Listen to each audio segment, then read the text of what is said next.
Hey, what's up? This is Scott with the Level Up Tuts, and today we're going to be going over the second half of the admin bar in Drupal 7. So, picking up where we left off, we're going to head up the modules page, and this modules page is something you will be visiting a lot. So, what modules are in Drupal are they're sort of added functionality. They're sort of blocks of functionality that you add into the site to do all sorts of stuff.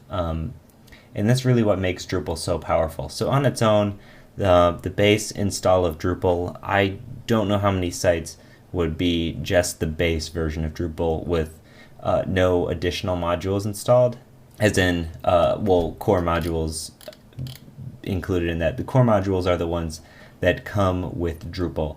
So as you can see, not all of them are even turned on. This gives you site-wide contact forms. Here's a discussion forums is turned off. Not all of these you're going to use, so it really just, when you install Drupal, it only installs the ones that it thinks are the most used. So as you can see, sometimes you might, depending on your needs, you would turn on maybe something like trigger that's going to have an action happen when something else happens. For the most part, these core modules won't cut it for your whole site. And the great thing about Drupal is all of the additional modules you can find on Drupal's website. So if we go to drupal.org, and then we go to, you can just click on modules. As you can see, there's over 15,000 modules. Some of the most used ones are views. I personally use views on every project. It's sort of a way of displaying content, token, path auto. These are all things that we're going to get into, and I'm going to spend some time on them when I install them on our site. But for now, just know that modules are a way to extend the functionality of your site.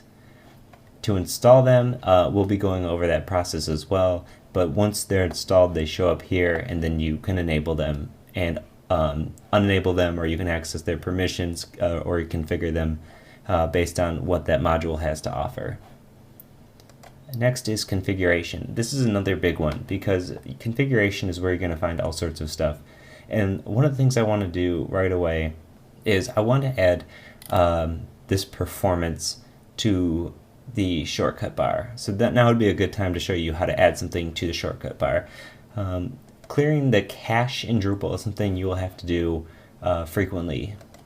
So I'm just going to click this plus button that is next to the name right here, and it adds it to my shortcut bar. If I want to get rid of it, you can click it again. Sure you want to delete this shortcut?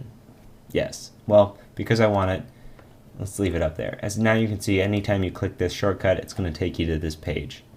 In here you can also aggregate and compress your CSS files and aggregate your JavaScript files, and that's something that's good to do once your site is live and working, because what that's going to do is it's going to improve the load time of your site. So here's where you set up all your caching stuff, and here's where you clear your cache if you need to. So let's go back to configuration. In here we have all sorts of stuff. You can get into site information. This is, you can add a slogan. This is sort of some front page stuff.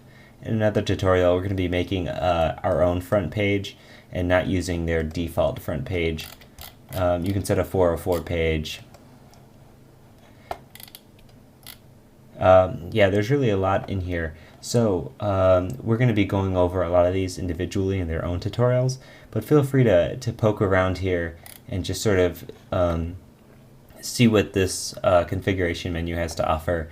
If you need to change your regional settings, here you can set up image styles, where that when you upload an image or when you're displaying an image, it's going to create a cached version of it that it looks a certain way for you. This actually used to be a separate module called image cache, but in Drupal 7 it's built right in.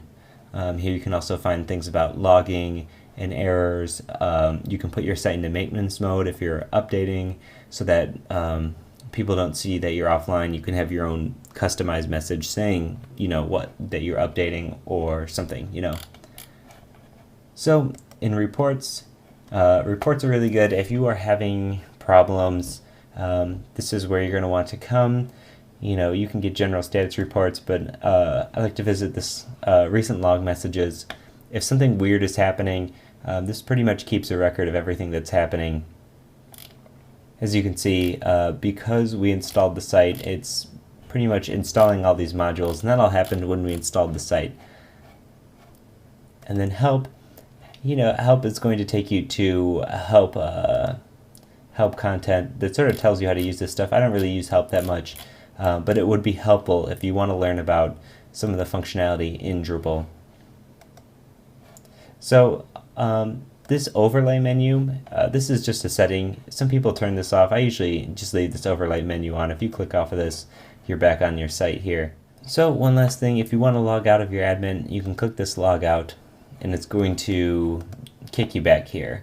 If you've configured your site to not have this user login right here on the home page, because personally, I don't usually have that on there unless clients need to log in, or if it's a site where lots of people have accounts, they'll want to log in on the home page, or I usually set up a link to either open up a modal box or take them to another page where they can log in. But let's just say this user box is in here. To log in, you just simply browse to user, and then it comes up here with your username and password.